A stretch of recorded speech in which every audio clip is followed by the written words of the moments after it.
Good evening, ladies and gentlemen. My name is Mark Zuroff. I am chairing this session of the Zoning Board of Appeals. Tonight, we are on the matter of 108 Center Street, a 40B application.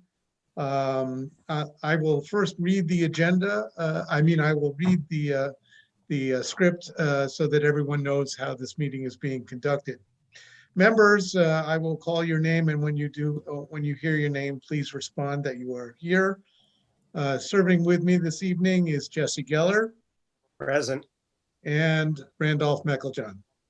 Present. And staff, same thing. From the planning department, Maria Morelli. Present. And I guess we have our peer reviewer, Cliff Boner. Yes. I am here as well. Now, that is the staff and the board members. All speakers should always identify themselves by name prior to speaking on this hearing. This hearing of the ZBA is in open session, is being conducted remotely and in a manner that is consistent with the legislature's extension of the provision initially made under Governor Baker's March 12th, 2020 executive order concerning the now expired state of emergency in the Commonwealth due to the outbreak of the coronavirus. This body is authorized to meet entirely remotely so long as adequate public access is provided. Adequate public access does not include public participation unless such participation is required by law. This hearing will likely feature a public comment. For this hearing, the ZBA is convening by video conference via Zoom, as posted on the town's calendar, which identifies how the public may access the meeting. Be advised that this hearing is and that some attendees may be participating by video conference. Accordingly, please be aware that others may be able to see you, and take care not to screen share your computer. Anything that you broadcast may be captured by the recording. All supporting materials that have been provided to members of this board who are also available to the public and may be accessed through the town website or by request to the planning staff. Finally, before turning to our agenda, I will cover some ground rules that will permit clear and effective conduct of our business and help to ensure accurate hearing minutes. I will introduce each speaker, or actually Maria will, on the agenda. After they conclude their remarks, I will invite each member by name to provide any comment, question, or motion. Please hold yours until your name is called. Please also remember that your phone, to mute your phone or computer when you are not speaking, and to speak clearly and in a way that helps generate accurate minutes. Before responding, please wait until the floor is yielded to you and state your name before speaking. If members wish to engage in sidebar comment with other members, please do so through me and through the chat section. Finally, each vote taken in this hearing will be conducted by roll call vote. For the public comment component of this meeting, I will ask members of the public, if there are any, who wish to speak, to identify themselves by name and address only. I will call on each by name. Please enter your name into the chat section. You can find that chat icon on the bottom of your screen. Click on this icon and the chat window will appear on the right. Our host, Maria, will queue members in the order in which the request is received. Additionally, we will ask members of the public who are calling in who would like to speak in favor or in opposition of the project. I do remind members of the public who wish to comment that we ask that you confine your comments to the subject matter of this meeting.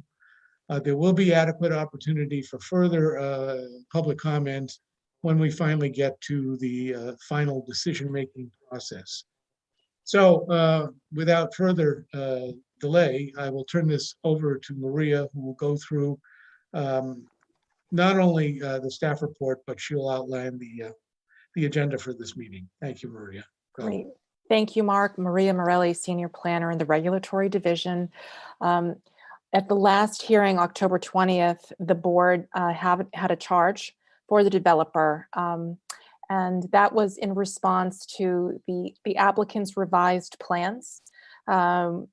Generally, the reaction to the revised plans was very positive, but mainly there were two areas where the board wanted additional attention, and that was in regard to the open space. If you recall, the board wanted the applicant to treat the 3 parcels as a campus, as more of a master plan, even though 108 Center in the middle of the 3 parcels is really the subject of this 40B project.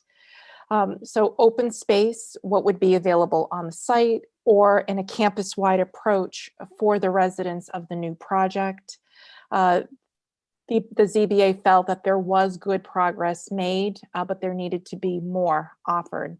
And one board member in particular felt that the existing open space was quote unquote prettied up, but he expected to see more square feet offered. The other comment was really a generally very positive comment about what was happening with the ground floor, the programming, how it was set off, and access points were really enhanced. And because that was such a good thing, I believe it was Randolph who recommended that the ground floor be even more distinguished from the upper residential floors. And one suggestion was to look at the floor to floor height. So the team met with Cliff and me October 27th at a working group meeting. And we went through different ways that open space could be enhanced. The walkway at the back was a key place to look at that because it is a bit tight there. And one aspect was to consider removing some of the parking spaces. The other aspect was the pathway that actually is perpendicular to Center Street. And because moving the building north really isn't going to be possible for the amount of effort and the easements required, it wouldn't have added more open space. It just would have made the walkway wider. But what the applicant was able to do was look at the 5 parking spaces that straddle the property line and actually reallocate some parking spaces and make those parking spaces parallel, which does enhance the walkway.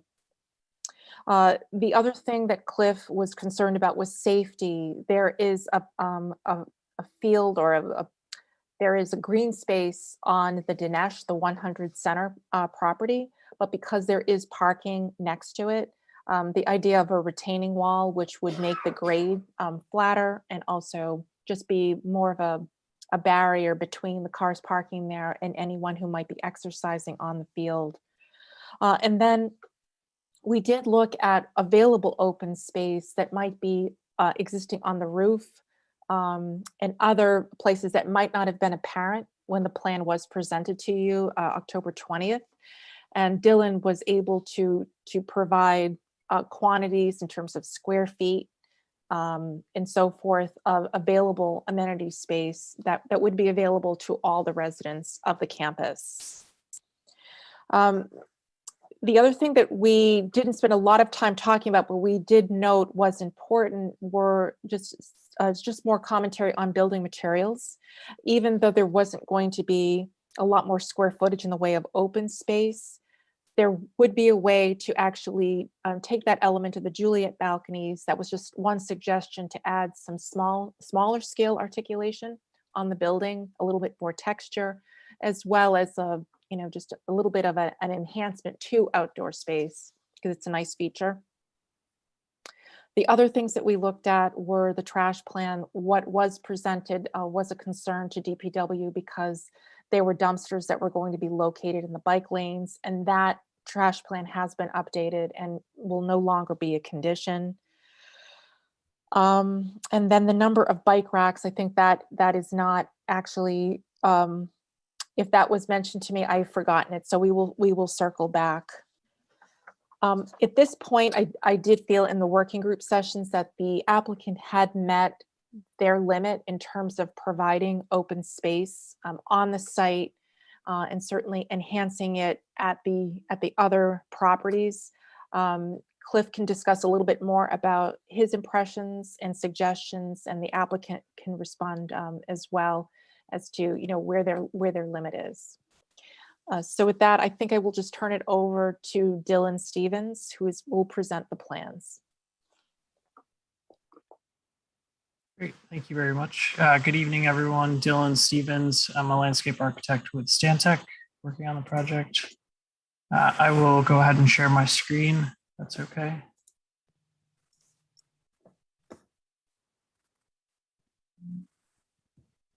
Everyone see that? All right. So just to start kind of back at the beginning and reorient everyone to the site, this is the HSL campus, the community along Center Street. William Street is to the left. The three kind of pieces that we'll be talking about connectivity and we talked about previously are the 100 Street HSL building, Dinesh, the 112, 120 Center Street building, and then the Brookline Senior Center, which sits at the back. Again, we consider this 108 Center Street project this missing link that can really provide those connections. We outlined the paths before. We talked a little bit about the open space, but what we heard and what we were asked is, tell us specifically what's there for open space, how is it usable? So we'll run through all that and identify, as Maria mentioned, a few open spaces that we didn't really highlight last time, as well as some, I think, positive changes we've made to the site plan to help what we're providing. So just the overall site plan, again, how it sits on the campus. This plan does reflect some of the parking changes, but we'll go into those in more detail as we zoom in. So existing campus open space, again, this is one of the things we tried to highlight at the last meeting, but since then we've gone in and taken a look, what's actually here for square footage, for seats, for benches, chairs, tables. The two areas that I want to just highlight are the Dinesh roof deck. So this wasn't discussed previously. It's on the 10th floor, has table, chairs, and also outdoor raised vegetable or garden beds, which is, I think an important part of the programming to provide for the community. Along the same lines, there's a small patio off the side of the Cohen building. This also has a table, some chairs, and is primarily used for raised garden beds by the residents. So the other spaces that we highlighted, just to go through them quickly, the Dinesh garden space. Again, this is kind of a quiet seating area. There's a couple of meandering paths to go through. This has a couple benches, table, chairs. The William Street seating areas, these are the small pockets with several benches. There's seating at the Dinesh entry, several benches.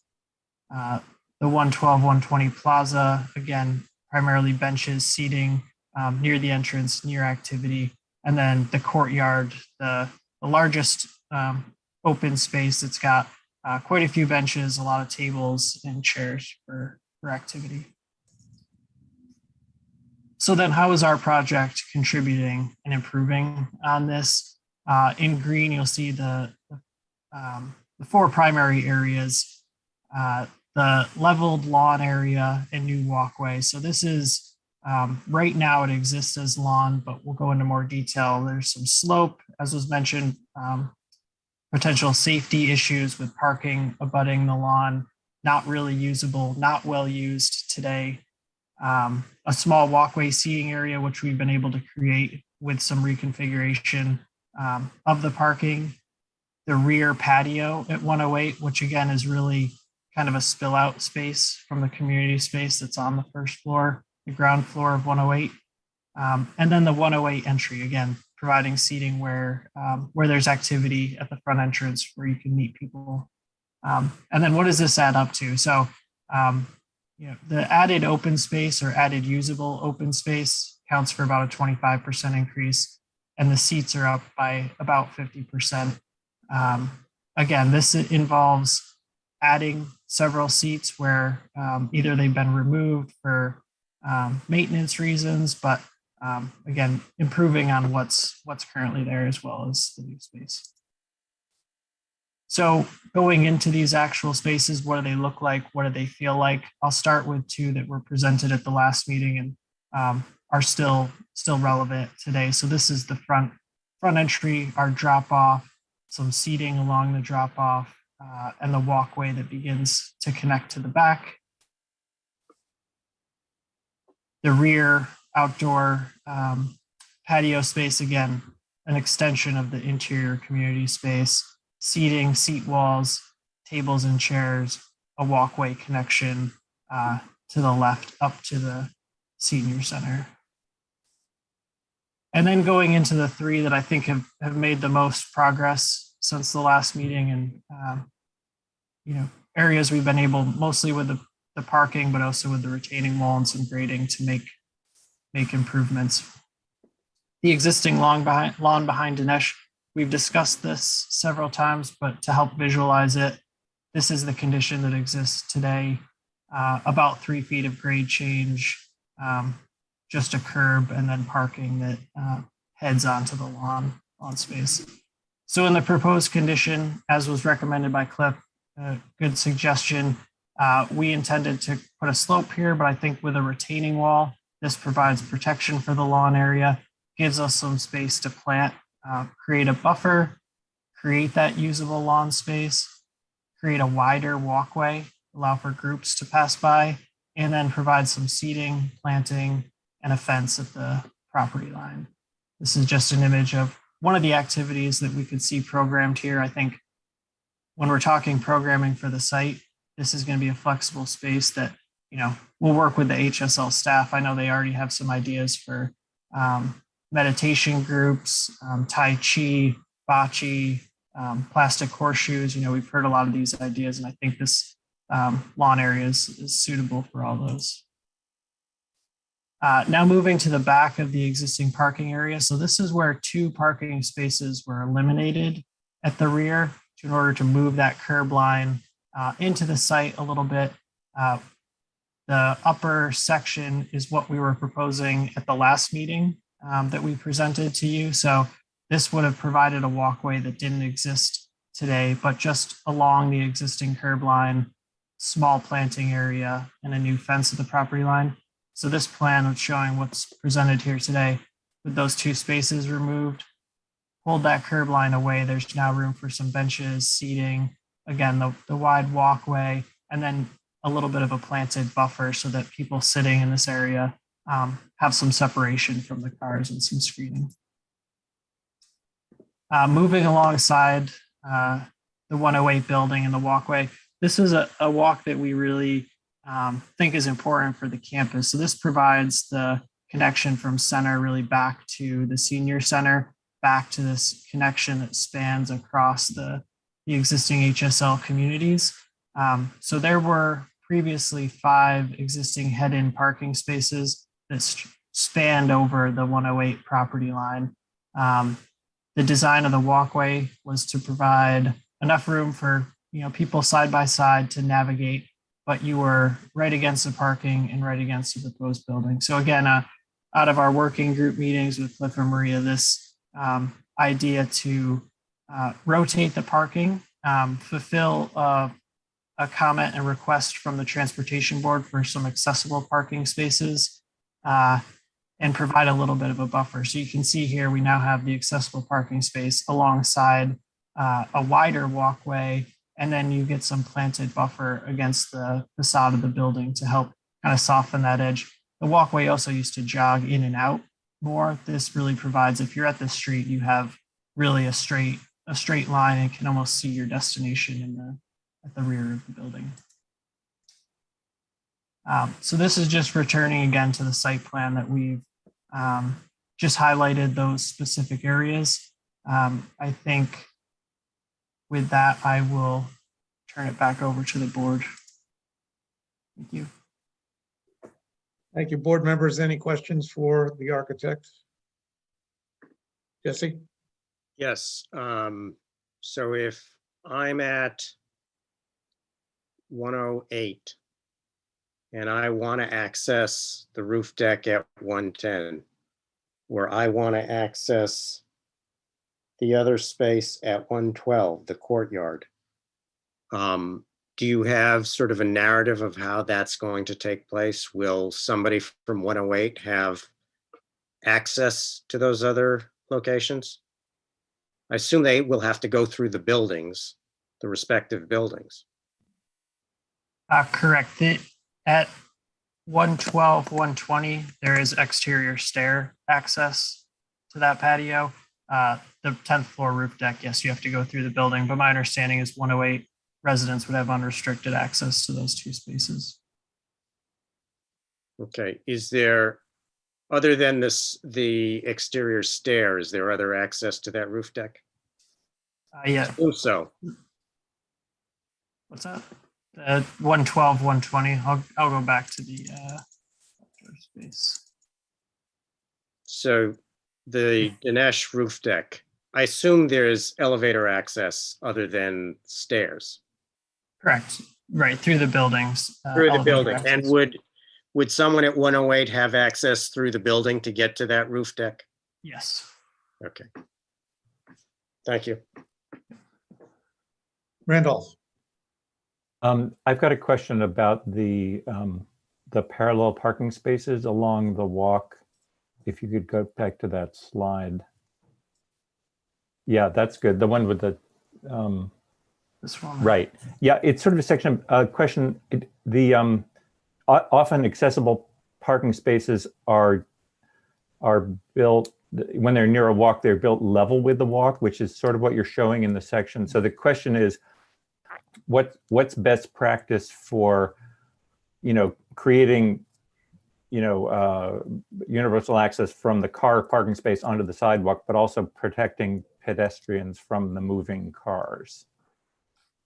Correct. So I think we'd treat it as there's some grade change, right? So from the building down. So I think we treat it as a curb ramp situation, which you have where typically accessible parking spaces meet sidewalks. The sidewalk will ramp down. There will be a detectable warning to let you know you're going into a flush curb condition, and then one at the other end where you exit back up. So yeah, I'm sort of asking a different question. I understand what you're describing is what tells pedestrians what's happening. I'm wondering how you tell cars what's happening, because you're basically, you're creating a parking space, then there's no curb to prevent the driver from driving onto the sidewalk if it's level with the parking space, if they're not careful or if they can't see. right, I guess the detectable warnings that are at the curb line and the curb itself would provide the contrasting color to let them know that that's the edge. I mean, detectable warnings are usually for pedestrians, right? We don't count on them to alert cars because they probably wouldn't really feel them if they were driving over them.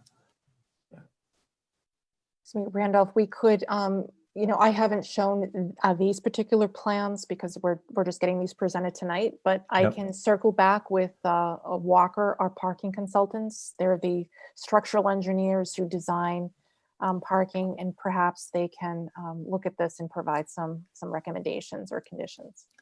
Yeah, thanks, Maria. I wanted to raise it. I don't need it to be resolved tonight, but I want to make sure that, there's some positive things about the pathway changes, and I want to make sure that they don't come at the cost of safety. Thank you.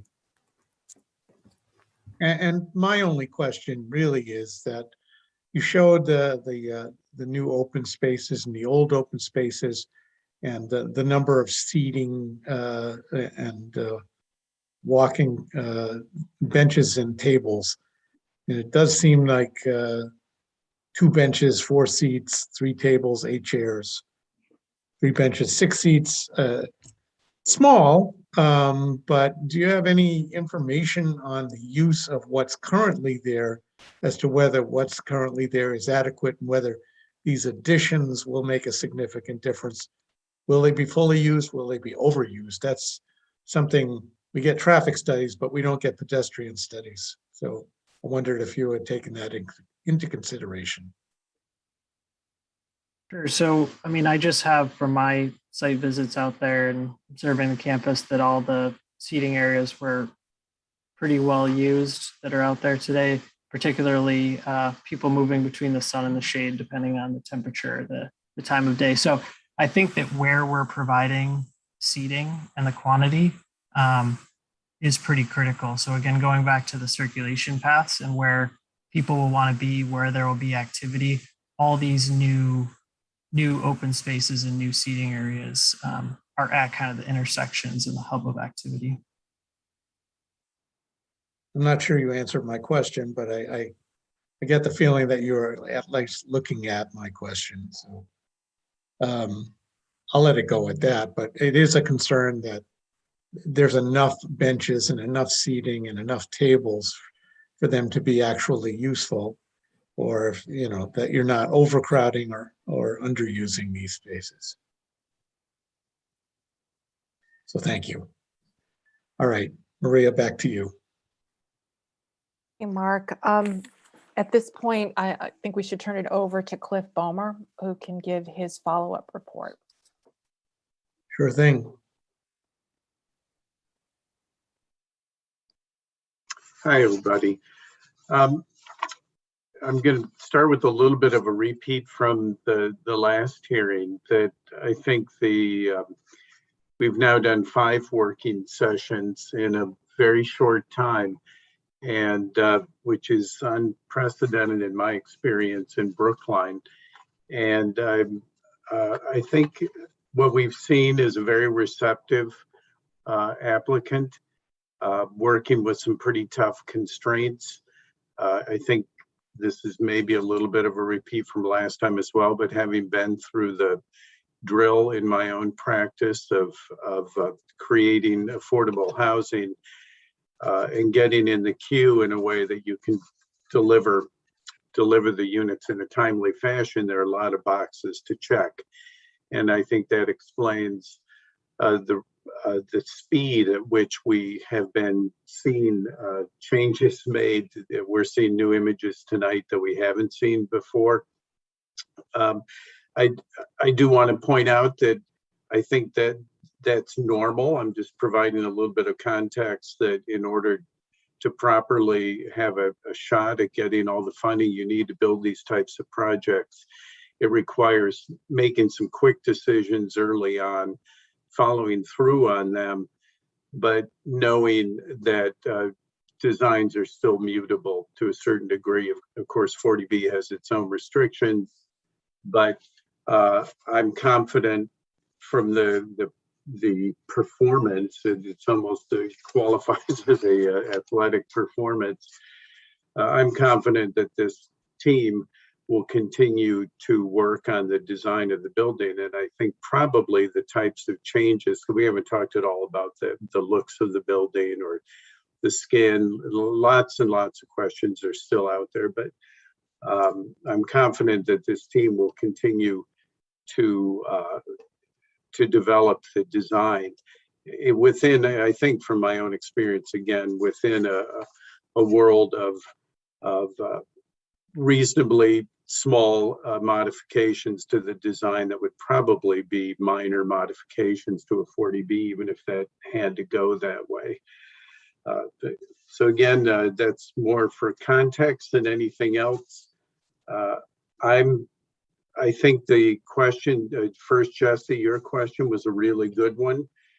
What's the point of pointing all of this out if everybody doesn't have access to it? And we certainly want to know that there is good access for everybody. I think it's visioning that probably HSL may have been pushed into through this process, but I think it has worked well.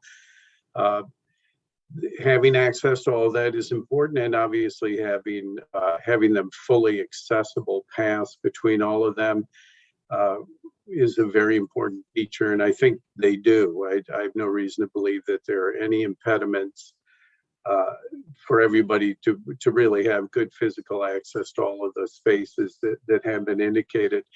I think Randolph's comment also is a really good one. Actually, I think in that spirit of continuing some design development on this, I think there may be some better places to put those accessible spaces, but I think that they created those accessible spaces for the right reasons. And certainly turning that parking from head-on parking to parallel parking along that sidewalk is a big, important change. I'd also say that I'm very happy with the leveling off of that area. I think that of the largest, I think it is actually the largest green space. I think that makes a big difference. I think creating more of a buffer on that west side, pulling the walkway towards the east is a good move. I did have a list of what I sort of made 3 categories, and I'm sorry I was only able to get that out to you today with some of these exhibits that I hadn't reviewed until now, that we've all seen together for the first time. The 3 categories of including your charges, where I think they've landed on the charges. I think it has moved. Again, I understand the constraints are operating under, and there were just a couple of remaining items that I thought could be pushed further under the CBA charges. There were working session comments that I also reported on from that last working session. I think Maria brought up a good one. It's about the skin, fundamentally about the skin of the building. And I think tonight's presentation once again pointed out that this building, I think it's more than a missing link. I think it's also kind of a centerpiece.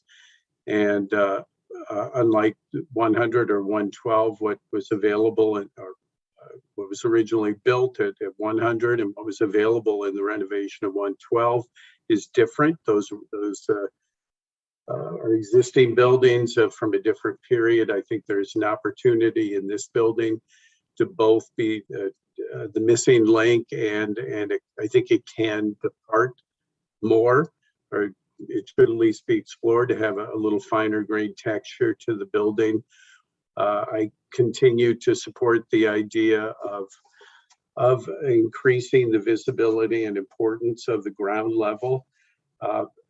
Going back to what I was saying about having to commit to certain ideas and then run them through to get to a place where you're a credible application for funding.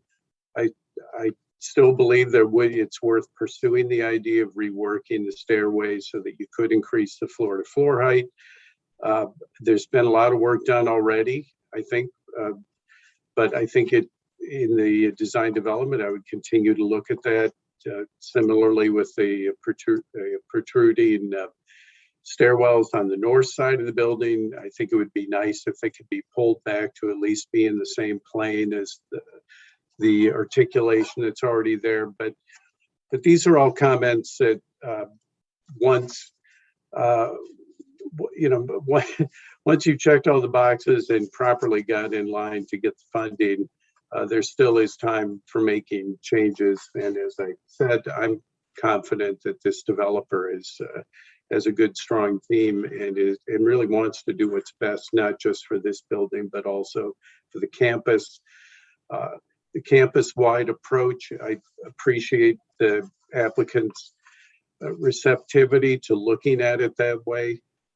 It's unusual. The site is not self-sufficient.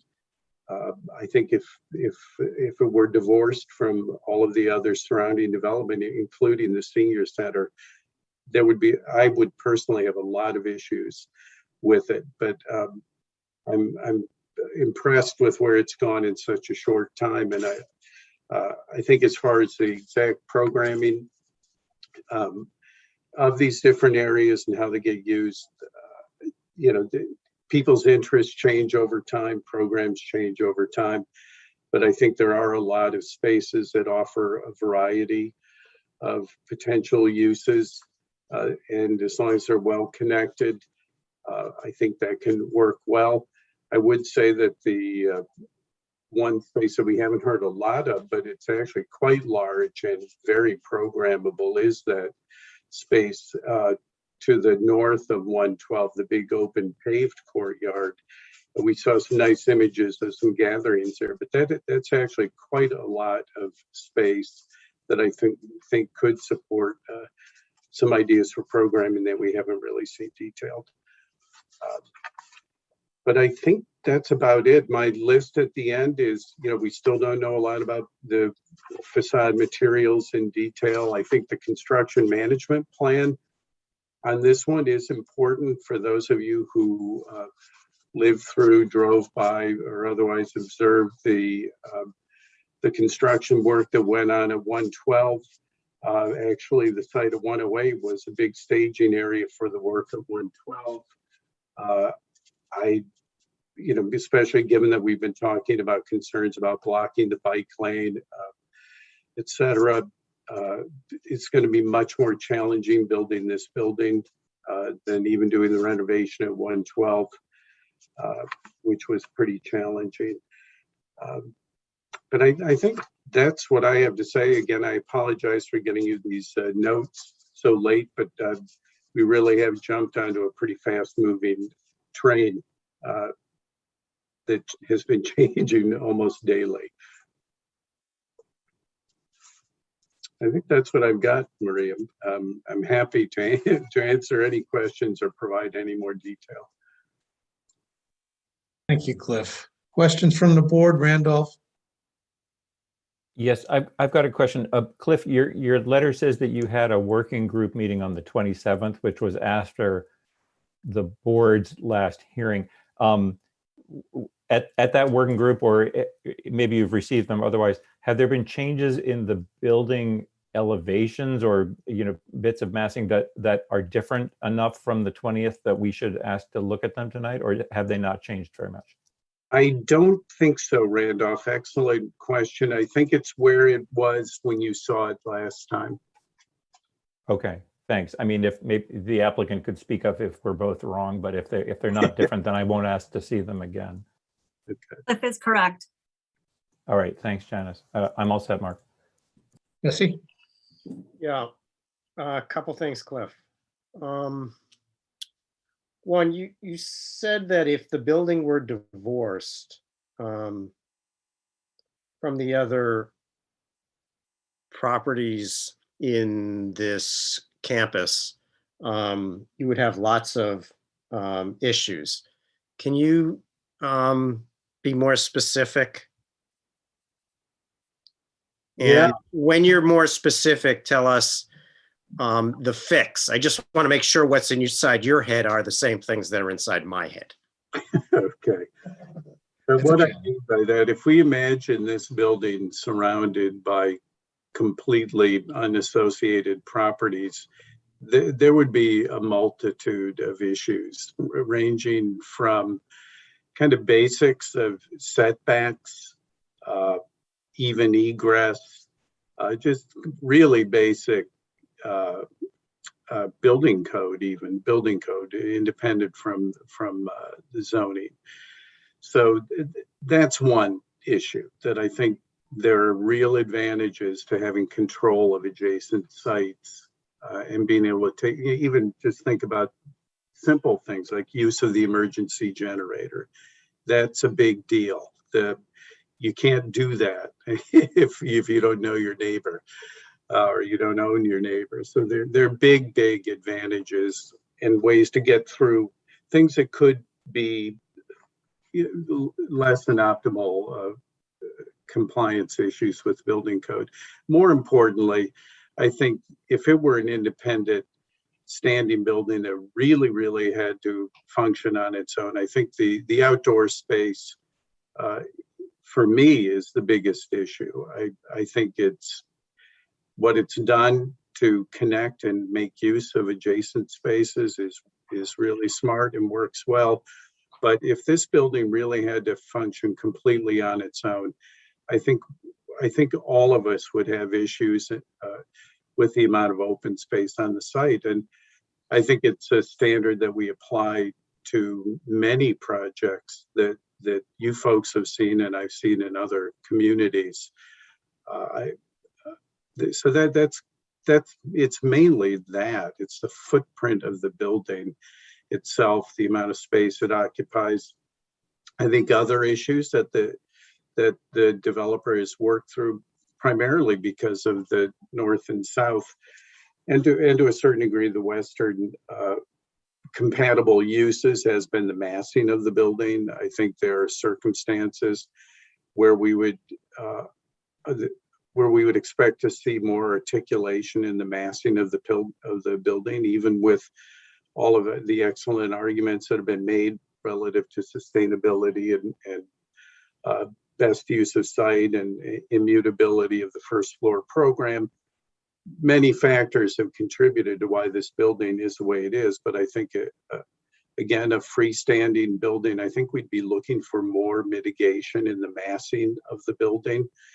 I don't feel that need, seeing, knowing the reality of the situation. I think they've dealt with that sufficiently, leaving space for further design development and texturing of the facades.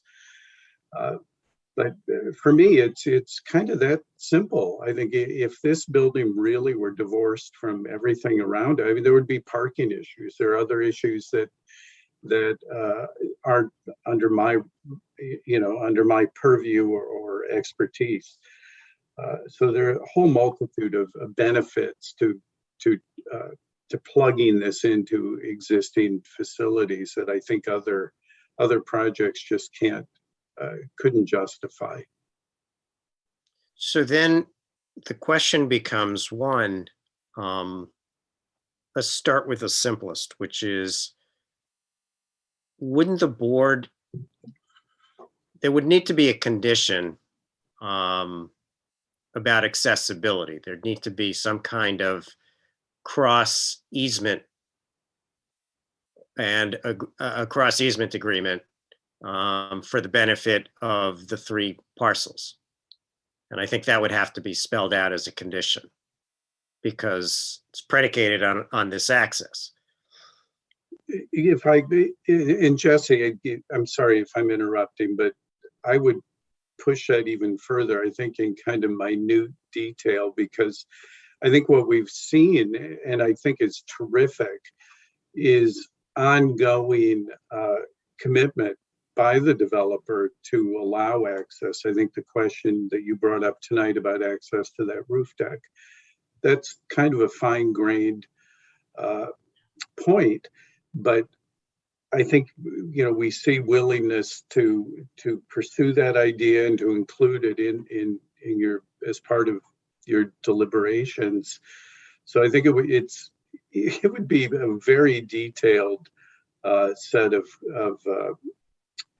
easements, cross easements. I'm not an attorney, but right. So then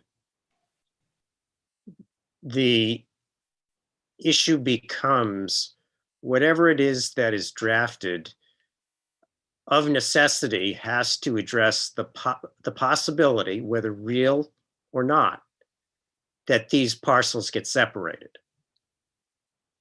And if these parcels, that is, ownership is separated between the parcels, and the strength of whatever agreement it is to ensure reasonable access and usability, and whether that's feasible. Is your answer the same if 2 years from now one of the parcels, 112, is sold off? I think that, again, I'm not an attorney. Let me add one little point before I answer that, is that the type of agreements that would also have to be in place. I'm not aware, just what I said earlier about backup power being located on somebody else's site. I think there are also some, I think, easy to solve technical issues that would be part of this picture, because if for some reason 112 didn't want to share its backup generator anymore, 108 has to have a generator. It's a high-rise building. It's not optional. There's no space on the site to put it, at least in the current site plan. So this is a broad-reaching set of agreement, of cooperation that would have to be done. But to your question specifically, I don't know. I mean, I think if there were, I would think that the developer would have to be willing to be back in front of the board again and look at modifications to whatever agreement you come up with now. So could I jump in, Jesse? sure, Jennifer. Yeah, thank you. Jennifer DePazzo Gilbert. I'm here on behalf of the applicant.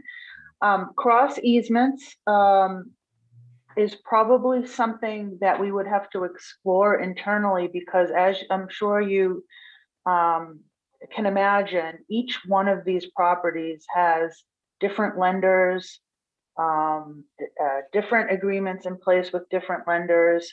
And if we were to have cross easements, in all likelihood, we would need sign off from each lender, which is possible, but I'm not sure that that can be accomplished within the time frame that we would need. So I'd like some time to think about that.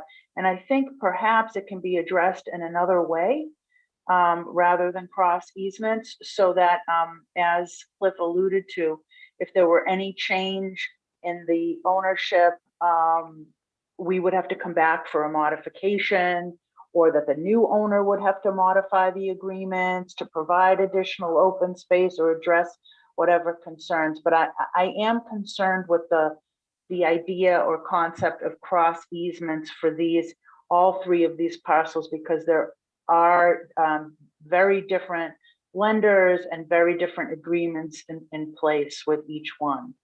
But I'm just raising that as asking for some additional time to address.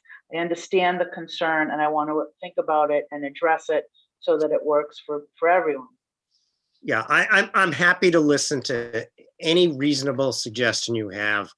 The reason I'm focused on it is because Cliff has been very candid about why he's making his recommendations as the peer reviewer to the board, and underlying his recommendation is the notion that things we would otherwise demand of this site are being allocated to other portions of the quote unquote campus. So then naturally one thinks about, how do we ensure that this allocation of rights, however you want to characterize it, is in perpetuity?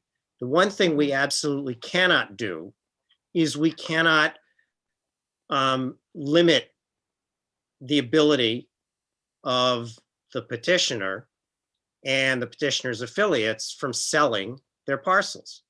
Right. Right?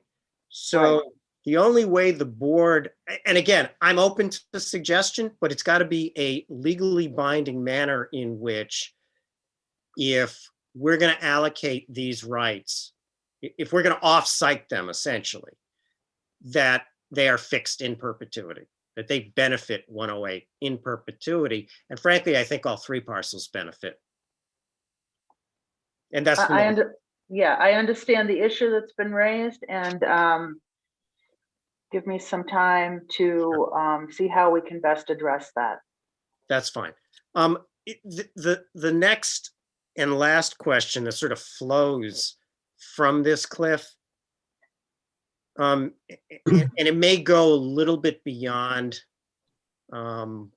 frankly, your scope. So if you have no answer, just say I have no answer to this. And it's sort of generated off of Mark's really good question. How does the board know whether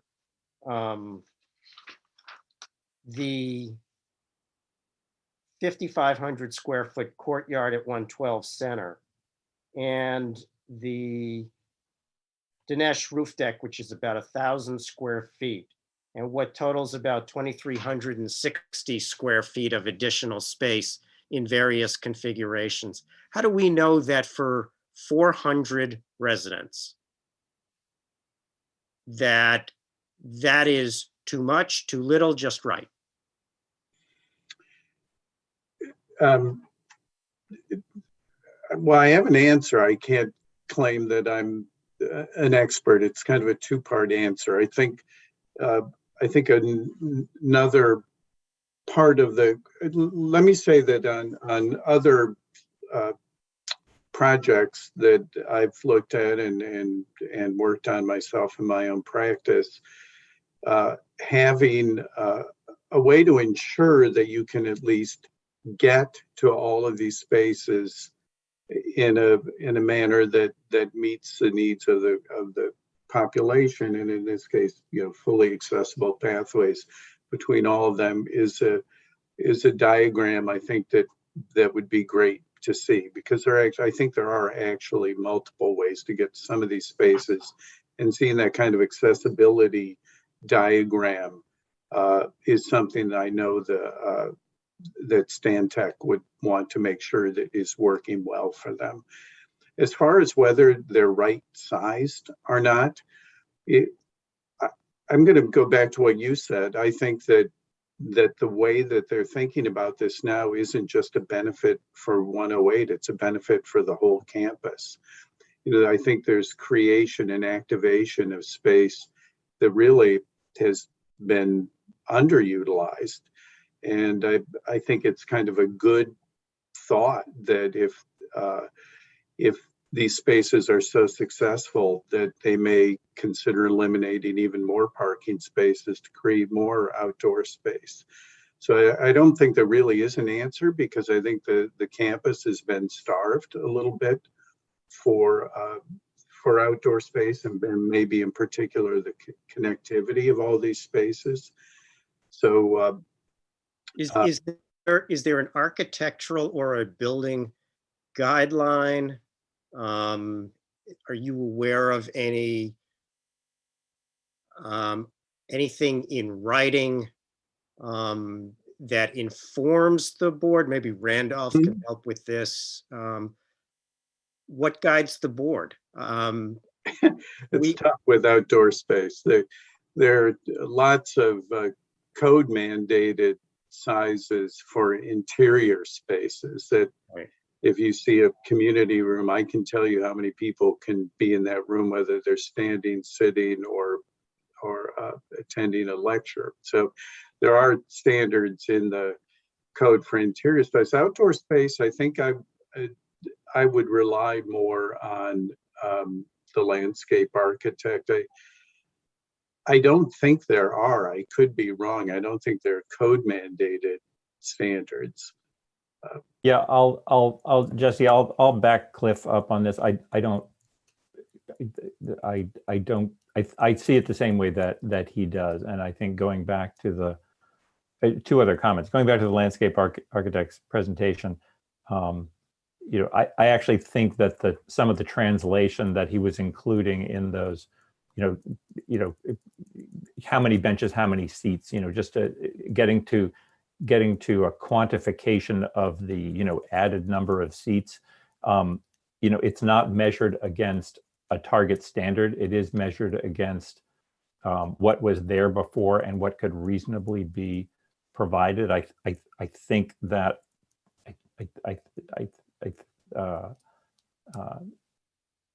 to me, as a methodology, that it holds up, but it's not as I say, sort of not target oriented. And my other comment is that I guess you could ask the same version of this question on any of the 4DBs, and I won't dive into the details of those other cases, but it's certainly the case that we're often working with little scraps of space that the applicants have proposed around the edges of the properties, and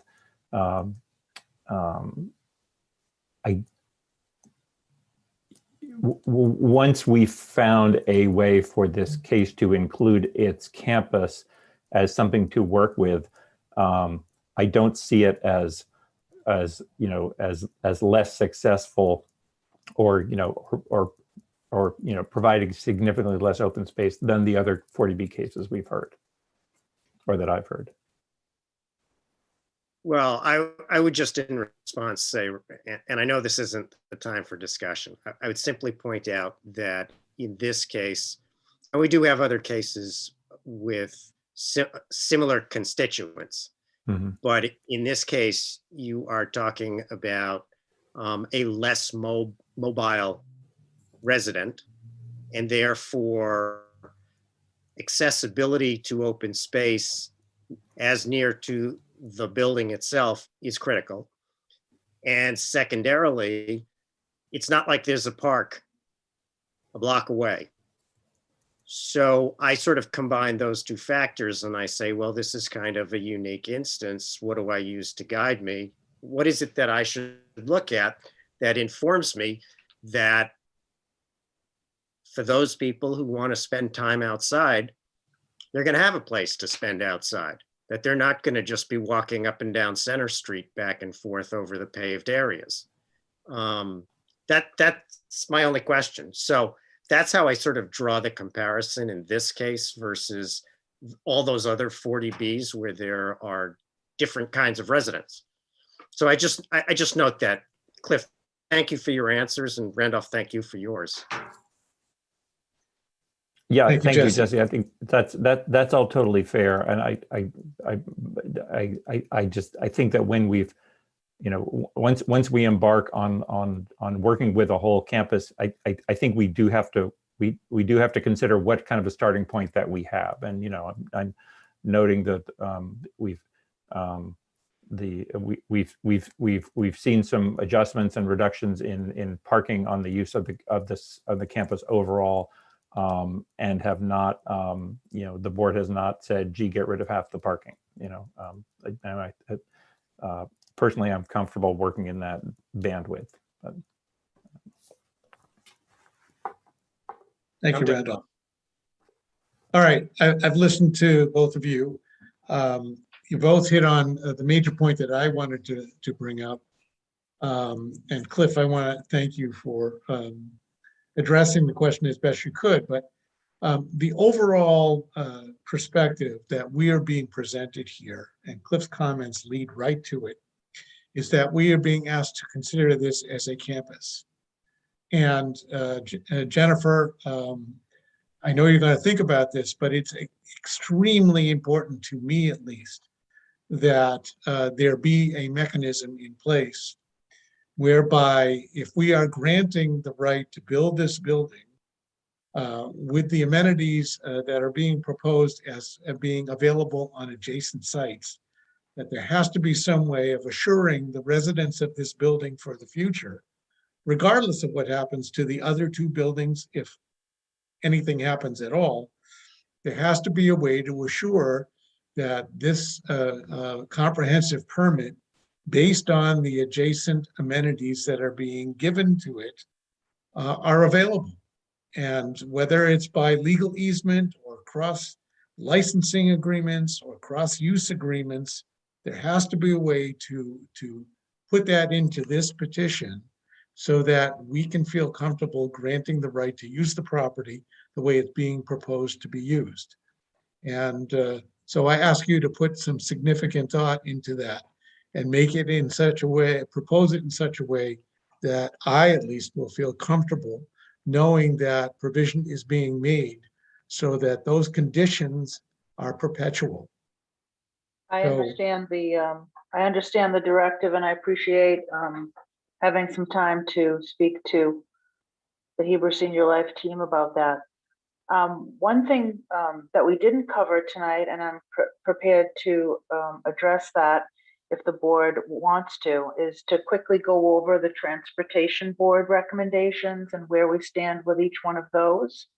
I could do that this evening because I know that the board at the last hearing needed some time to look at the Transportation Board report. They had received it relatively late in the day. And then the other thing that I just want to note is that in reducing the parking spaces at 100, we are fortunate to not require a reduction or modification to the required parking for 100 Center.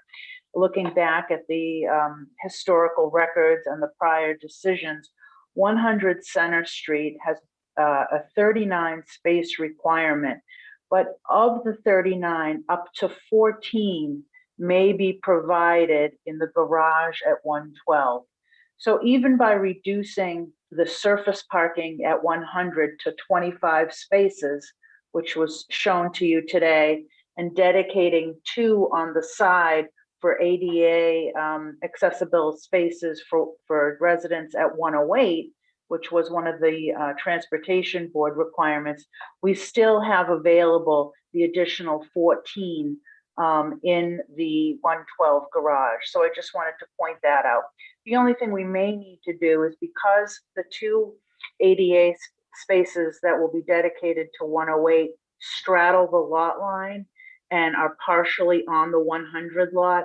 I just need to check in with Dan Bennett to see if we need to request this board to determine if that can be done administratively as an insubstantial change to allow those two spaces to sit on the 100 lot partially. Jennifer, wouldn't that in and of itself require an easement agreement between the two parcels? It may. We were looking at just how much it goes over the line. So that is also, yeah, we have to look at that. And then But- you raised the question because you have an agreement in place, and I don't know the nature of it, with 112 to provide parking for 100. So is that an easement or is it a licensing agreement? So that's that was part of the permits when both 100 and 112 were permitted. That's in the permit conditions. I understand it's in the both permit condition, so you got to renovate or build those projects. But how is that provided for in those decisions, or how is it memorialized in such a way that it's legally binding on the ownership of those two buildings? Well, it's legally binding because it's part of the existing zoning relief for both properties, 64 spaces, and then 14 up to 14 can be utilized for 100's 39 space requirement. But what I'm saying is that this is doable as far as reducing the surface parking at 100, and whether or not we need to come for a modification. That's something that I need to discuss with both Maria and Dan Bennett. So more to come on that. And I understand the follow-up questions. And would the board like me to briefly go over the nine recommendations in the Transportation Board report? I suppose this is an appropriate time, sure. Okay, so the first one was to request the on-site bike parking as recommended by the peer review consultant. And I've confirmed with Stantec that we are going to provide outdoor on-site bicycle parking. Number two was to provide the 108 Center Street residents with handicap parking should it be needed. And so that you saw this evening, the two spaces dedicated for that on the side of the 108 building, which also increased the width of the walkway there by removing those 5 surface spaces.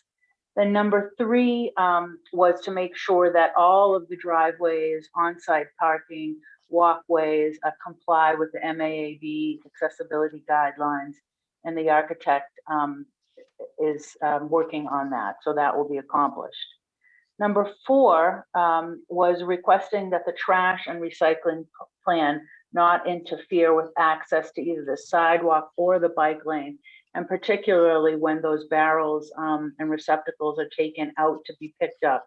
So we've changed that around, and we've provided Todd Corain with a plan that's showing that that can be done during those pickups without interfering with either the bike or the pedestrian walkway. Number 5 was a request that the driveway entrance and exit not be depressed, but should be at the elevation of the sidewalk, and that was to minimize impacts to pedestrians, and that design change has been made to the plans. Number 6 was that the sidewalks adjacent to the 108 Center Street site be reconstructed and ADA compliant to the town specifications. We've agreed to that. Number 7 is for mitigation, they call it here a counterbalancing amenity through construction of ADA compliant wheelchair ramps, signage, and pavement markings at the intersection of Center and Fuller. So we're working with Todd Corain to nail down specifically the scope of that, and then the plans will reflect that. And then number 8 was to provide Todd Corain a transportation demand management plan in line with the town's access plan guidelines. And Stantec is working on that and has a draft circulated to the team. And we understand that will be a condition, as is usual in these decisions. And then number 9 is to also provide a transportation access plan that will comply with the town's guidelines and have traffic monitoring and reporting. And so that's being worked on as well, and will be submitted to Todd Corain for his review and approval. So I think we're in good shape there, and I just wanted to update the board on that. Thank you. Thanks, Jim. Thank you. And I know that we appreciate your progress along those lines. Maria, Mark, question? of course. Jesse. So there was a recommendation that was made by both Cliff and Randolph that related to the ground floor and making it more prominent and adding some height. Has anything, I know the response was there have been no design changes to the building. Are there considerations being made? Is that still open and being discussed? And if so, where's it going? Yeah, So I think there was a change made. And Janice, can you jump in? Because I recall that there was a change made to that front entrance. If I could share my screen for a second, I'll just show you. I articulated where the changes were made, but it was not a new drawing. Can you see that? Okay, so the October 12th image was on the left, and what you saw at the last hearing is on the right. And we articulated that the height of the canopy was shown higher, and the expression of the ground floor glazing was increased, not necessarily by transparent glazing, but spandrel glass that could conceal some of the structure there because we weren't raising the floor to floor, but that canopy expression was really, defined, but at the underside with some color or illumination, and that the glazing at the storefront was raised to give it that more prominence, as well as the arched canopy over the entry. Okay. Just a question, Janice, while you have the floor, just to see where we are right now. Do you happen to know what the clear dimension is under the flat part of the canopy in the October 20th drawing?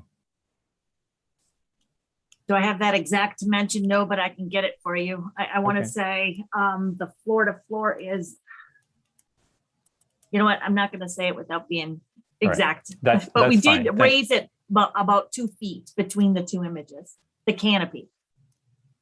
Okay, yeah, it just helps to know where we are, and whenever you can come back with that, that's great.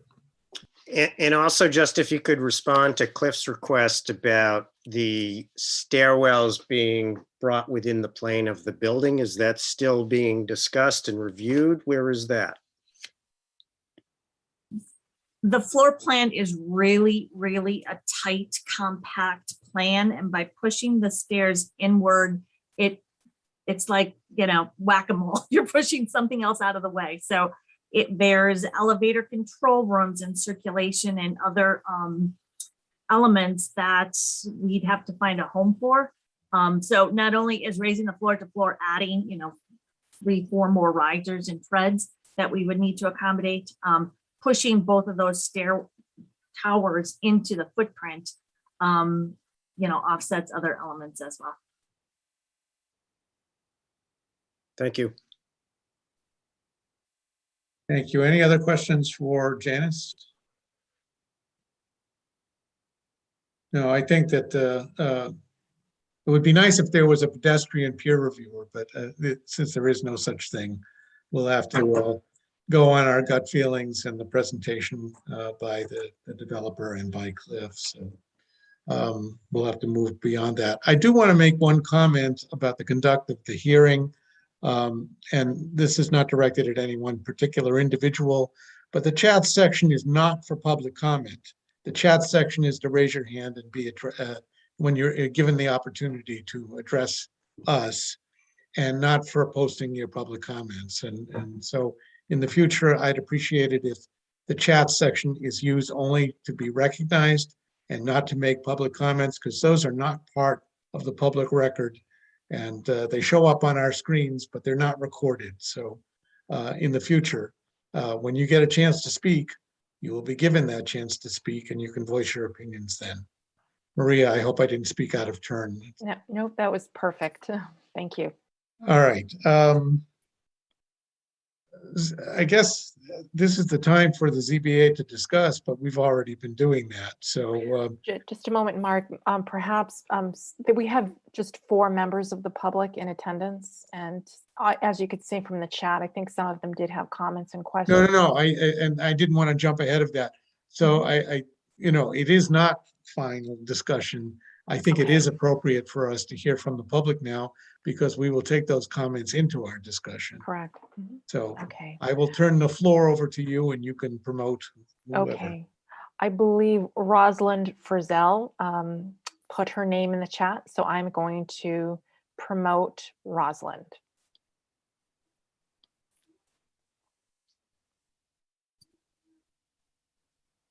Sorry if this takes a minute. She's moving over to the panelist side. Okay, I think she is. Okay, Rosalind, you have been promoted. You can unmute and share your video if you like. Hello, can you hear me? Yes, we Yes. can. Great. I don't know if you can see me, but I can at least see you, Maria. Thank you for the time.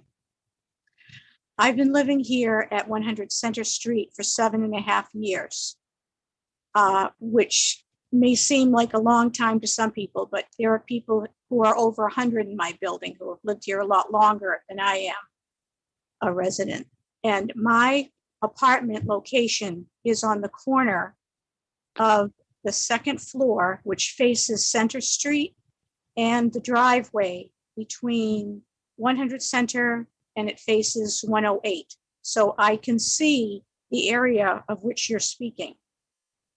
And I had a lot of questions that I wanted to get feedback on, but because of what I've heard tonight, the one thing that I feel that is most important is the area that you're talking about, adding parking spaces, taking away easement. You're not taking into consideration of the traffic that applies to our building. And that includes the fire department. When we have a 911 call, and you can check with the fire department, when we have EMT and police calls to our building, when we have moving trucks and delivery trucks of various kinds, and there are a lot, that area that you're considering for what you call the campus of 108 would be impeded, which is in use regularly for this building or this part of the campus. And if all of you or some of you walk the area, you'll see that the average age and disability that we're in, I myself walk with a cane. Many of us walk with walkers. The amount of traffic that is rerouted from Fuller and Harvard Street and Beacon to Center Street, the amount of additional car traffic on top of what the construction traffic will be. And in case of an emergency, you cannot have that area, that's the driveway between 100 Center and 108 blocked and or impeded, or add or adjust the parking because it's not safe.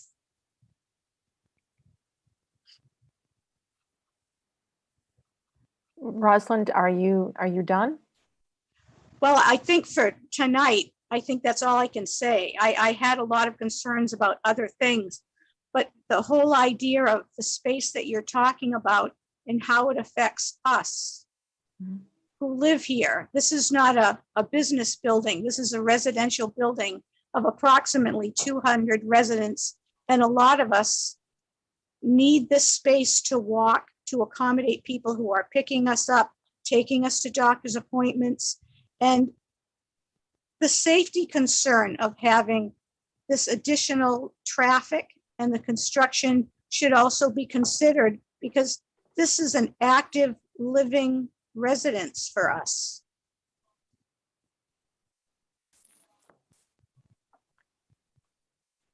Rosalind, could I just ask you a question about the, there are 5 parking spaces that would become parallel. Would that Is that the driveway that you're talking about there that you're concerned about?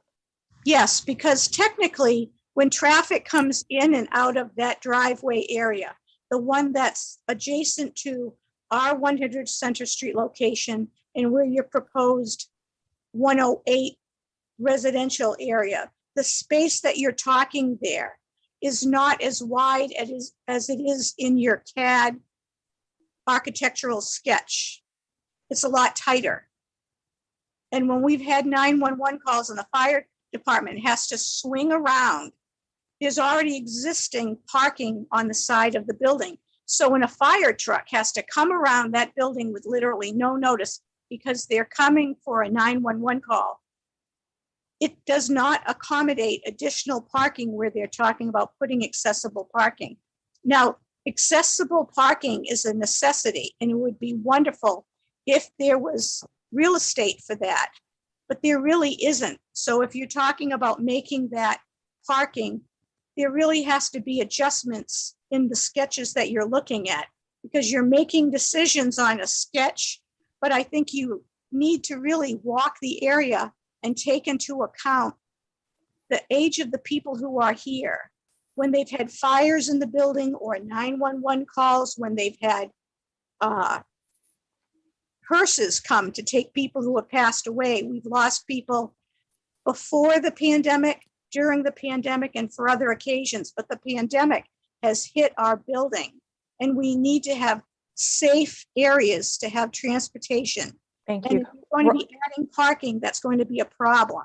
Rosalind, I think what I'm going to do is I'm going to show the latest plan. We've already had the plans reviewed by the fire department, but I will, because we've seen some adjustments, I'm going to provide the fire chief with these plans as well, just to confirm any fire access issues. But the repositioning of those parking spaces could actually be improving the driveway access, but we will confirm that with the fire department. Thank you so much. Well, for that your would be comments. great, because there are a lot of people who are not only in the neighborhood who park there, and not just the home health aides that are accommodating the people who live in this building. So that parking area gets used by other people, not by the residents, by other factors. Yes, thank you so much. We're going to go on to the next person who wishes to speak. Thank you for your time. Thank you, Rosalind. I'm going to promote Margot Skalecki. Okay, Margot, I'm promoting you.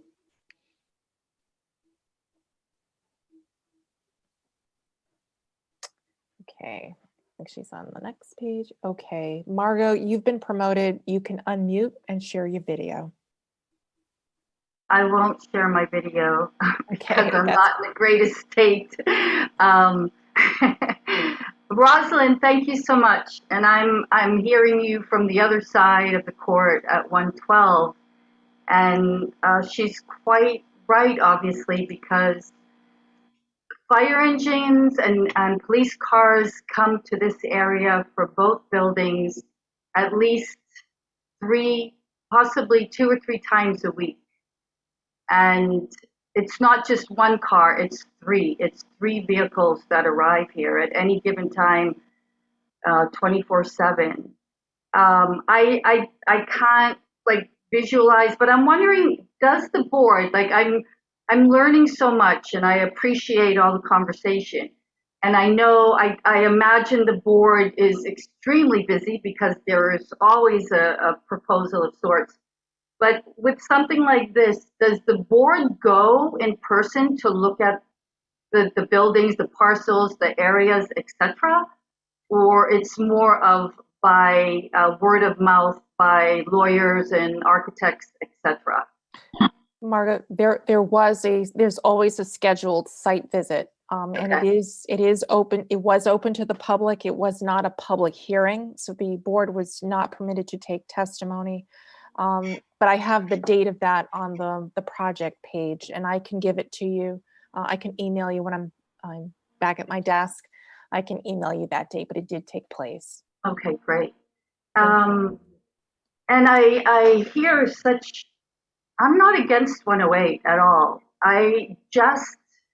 My concerns are how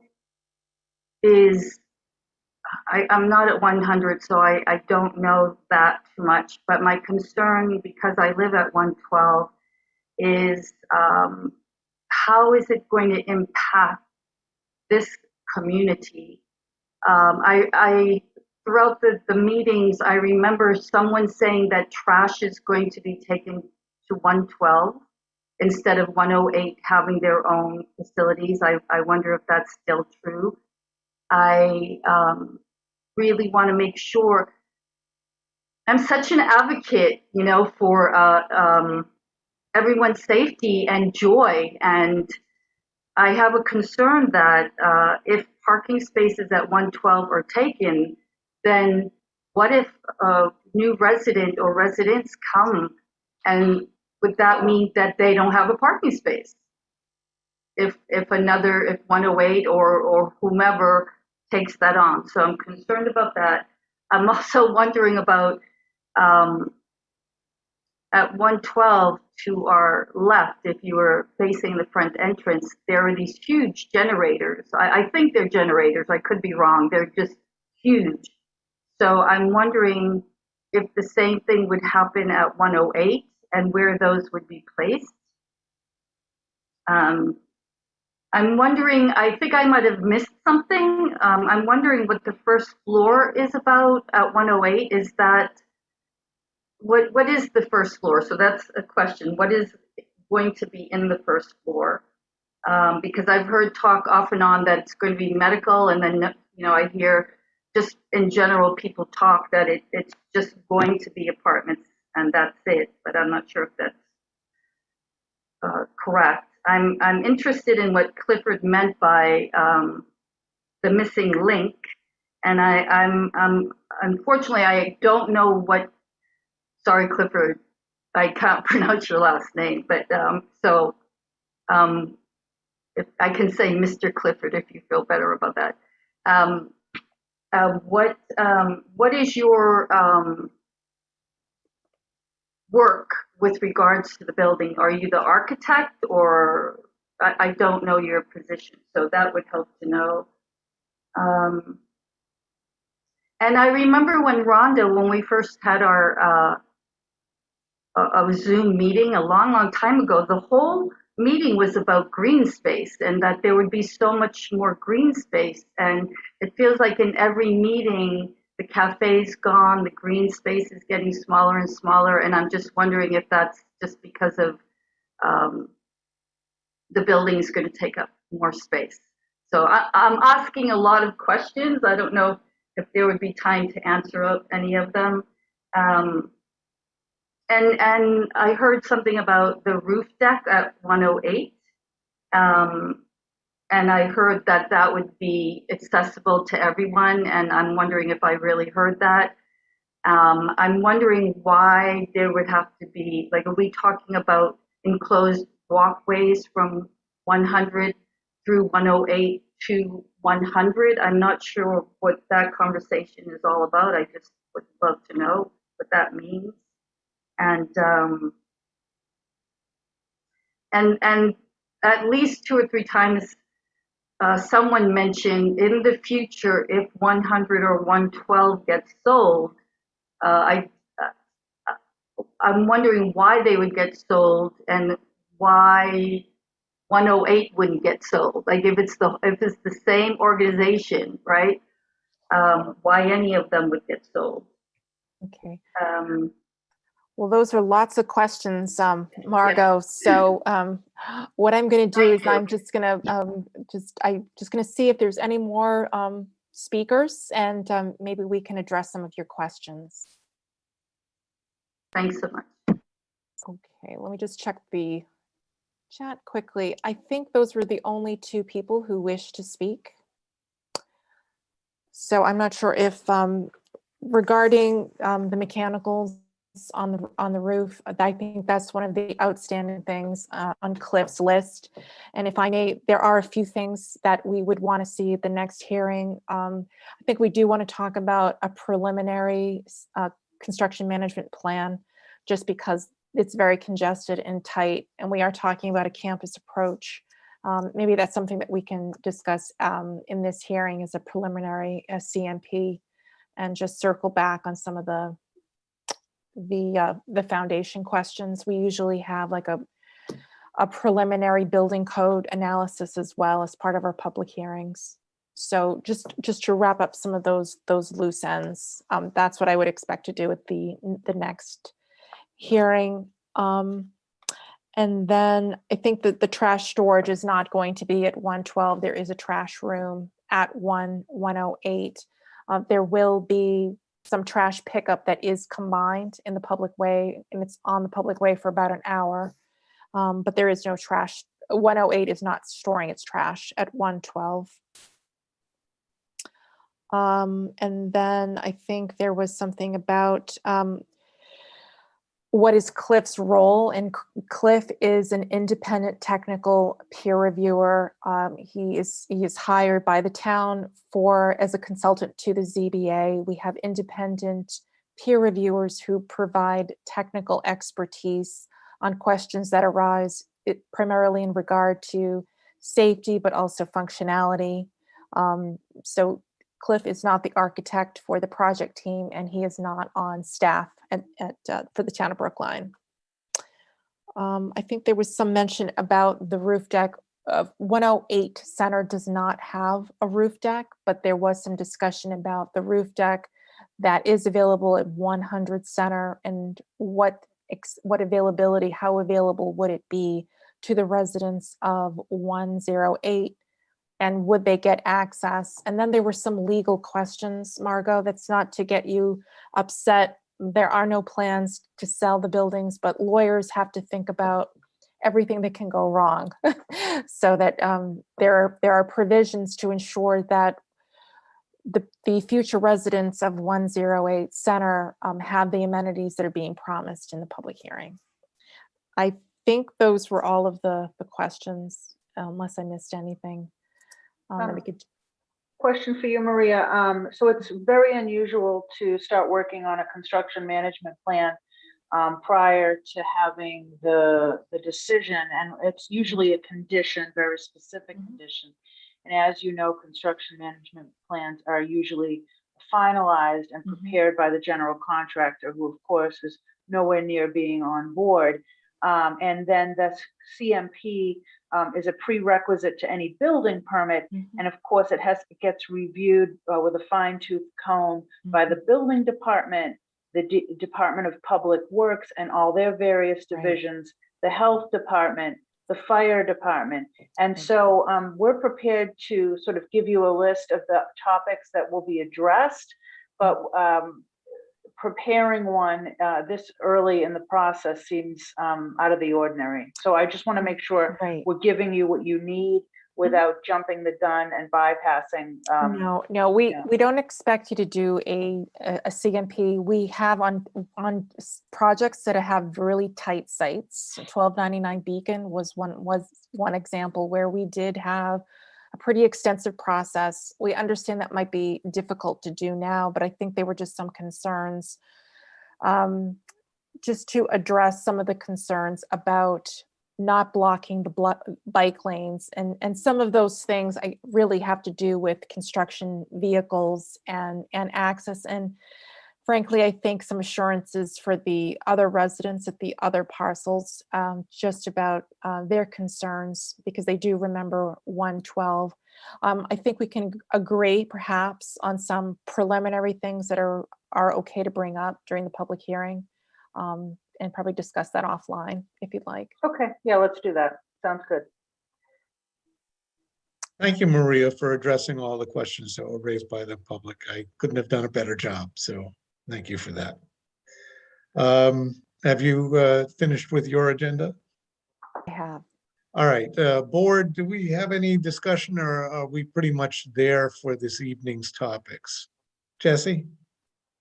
I don't have anything further to add to what I talked about before. Obviously, I think we need to understand, we need to have Jennifer's response and understand how to build in legally these allocated rights before we could move to the next step. So I will certainly look forward to whatever it is going to be proposed. Thank you. And you know I agree with you 100% on that. So, Randolph? Yeah, just one comment, and not to distract from the question that you just raised, Jesse. Of course, an important legal one. Of course, you two understand it better. I just do want to make a comment about design, just because we've seen some new work in this evening's meeting, and we had some questions about in another direction about the sufficiency or the quantity of open space, and I wanted to talk about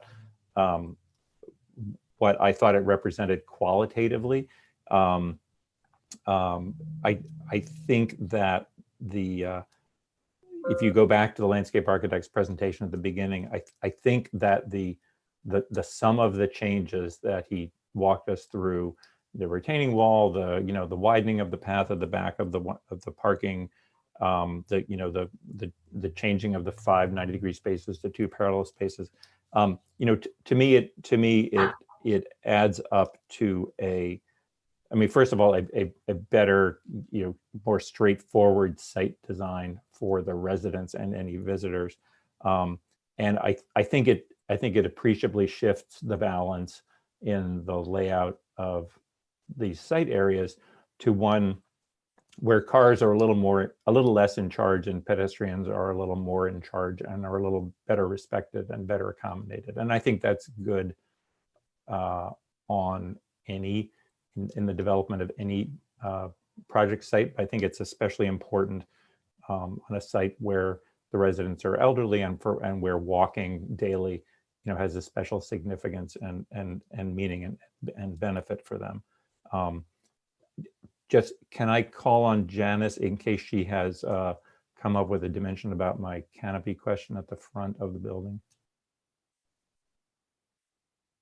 Floor to floor height is 12 foot. Before we were, the canopy was at a 10-foot height, and now we are putting it up to like 11'6". As we're working through the details, but that's our design goal.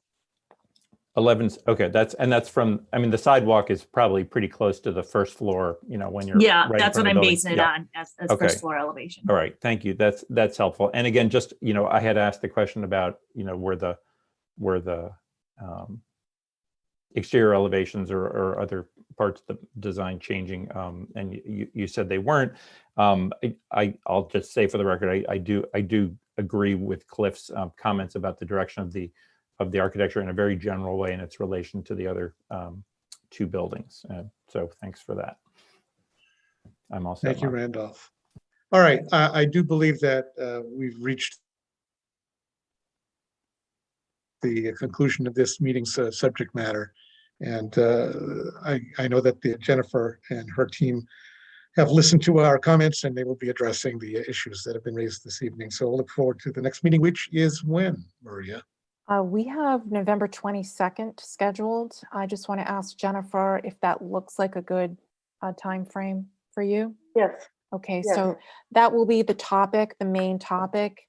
Any loose ends from the fire department, health department, DPW, building department. We will go through Cliff's punch list as well to make sure that we're tying up any of those loose ends. All right, thank you. So I'm available on the 22nd, Jesse, I'm available. Randolph, I'm available. Maria, I think you have probably coordinated this with Monique, who had asked some of us to hold that date for a 40A, but is that clear? Do you know? No, I actually have locked down November 22nd with you, and that's on our calendar. So Right. I'll talk to Monique. She might have overlooked it, but It's from about 2 weeks ago, which is an yeah, no, eternity, of I've course. had this for like about over a month. Okay. Randolph, it would be very unusual for us to have a 40A on a Monday I agree with that. And I'm sure Maria is right. Thanks for thinking ahead. Okay. All right. So November 22nd is scheduled, and I believe I have December 13th, just because I know it's tough, but I have December 13th. I just want to see if, just looking ahead, because it is helpful, if the three of you could meet on the 13th. Yeah. Yes. Okay, great. I didn't say yes, but I will. Okay, well, I appreciate that. Okay. All right. So I think we've concluded our business for this evening. I want to thank everyone who is here from the teams. Obviously, I thank the members of the board and the staff for their participation. And this meeting is now adjourned. We will see you on the 22nd of November. Thank you Thank very you. much. Thank you very Mark. much. See everybody. Bye-bye. Have a good Good night. night.